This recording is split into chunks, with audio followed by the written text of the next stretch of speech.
Voici votre synthèse sur la yole martiniquaise. Alors, qu'est-ce qu'on trouve dans les sources?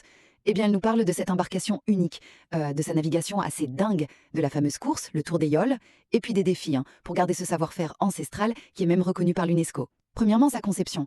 Eh bien, les uniques au monde. Imaginez un peu, une coque super fine, longue de plus de 10 mètres, et une voile énorme, unique, qui la fait pencher, mais genre à 45 degrés.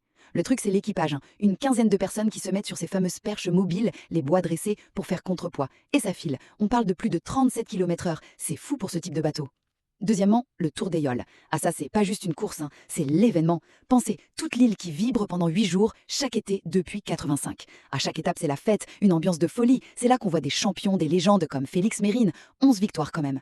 Et enfin, troisième point, le savoir-faire. C'est un peu l'âme de la Yole, vous voyez. Ça remonte au 19e siècle. Et attention, chaque bateau est fait à la main, complètement à l'œil, comme on dit, sans plan. C'est transmis de maître à apprenti. Le souci, c'est qu'il reste très peu de maîtres charpentiers, moins d'une dizaine, souvent âgés. C'est un savoir qui risque de disparaître. Heureusement, bon, il y a eu la reconnaissance UNESCO en 2020 et on essaie de former des jeunes, ça redonne un peu d'espoir pour la suite. Bref, la Yole martiniquaise, c'est vraiment plus qu'un bateau. C'est à la fois un défi technique, une fête incroyable et un patrimoine vivant super important pour l'île. Faut absolument que ça continue.